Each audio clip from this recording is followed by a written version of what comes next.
एक दफा का जिक्र है, सरसब्ज पहाड़ियों से घिरी हुई एक छोटी सी बस्ती में दो बहन भाई रहते थे, राफी और आयशा।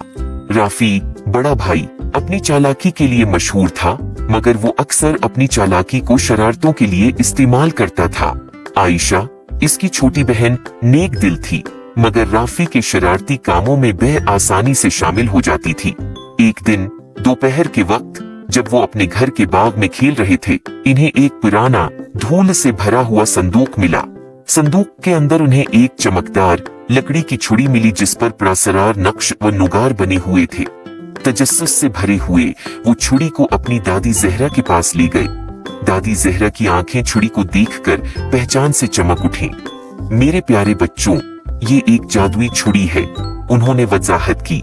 ये ख्वाहिशात पूरी कर सकती है, मगर याद रखो इसे अक्लमंदी और नेकी के साथ इस्तेमाल करना चाहिए। अगर उसे खुद गर्जी या बेवकूफी से इस्तेमाल किया गया तो ये मुश्किलात पैदा कर सकती है। जो दादी जहरा की वार्निंग को नजरअंदाज करते हुए राफी ने फौरन एक बड़ी मिठाई के ढेर की ख्वाहिश की। अचानक कमरा मिठाइयों, चॉकलेट्स और केकस से भर गया। आयशा खुशी से चला उठी, मगर जल्द ही उन्हें एहसास हुआ कि मिठाइयाँ इतनी ज्यादा हैं कि वो खा नहीं सकते और पूरा घर एक चपचपी जिंदगी में बदल गया। जिंदगी की परवाह किए बगैर राफी ने दूसरी ख्वाहिश की। इस बार इसने एक सुनहरी साइकिल की ख्वाहिश की। एक चमकदार सुनहरी साइकिल जाहिर हुई, मगर ये इतनी भारी थी कि चलाने में मुश्किल थी, और जैसे ही राफी ने उसे चलाने की कोशिश की, वो टूट गई। मायूस होकर इसने एक के बाद एक ख्वाहिश करना जारी रखा। हर एक ख्वाहिश का नतीजा किसी न किसी मुसीबत में निकला। आयशा जो ये सब देख रही थी, इसे दादी जहरा की बातें याद आईं।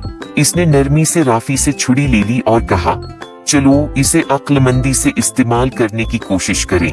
राफी, शायद हमें ऐसी चीज की ख्वाहिश करनी चाहिए जो दूसरों की मदद करे। राफी ने हचकचाते हुए इत्तेफाक किया। आयशा ने अपनी आंखें बंद की और बस्ती के खशक कनवे को ताजा साफ पानी से भरने की ख्वाहिश की। जादुई छुरी रोशन हो गई और जब वो कनवे की तरफ दौड़े तो उन्हें कनवा चमकते हुए पानी से भरा हुआ मिला। देहाती खुशी से झूम उठे और राफी और आयशा का शुक्रिया अदा करने लगे। उन्होंने जो खुशी बस्ती को पहुंचाई, उसको देखकर राफी ने जादुई छुरी की हकीकी ताकत को समझा।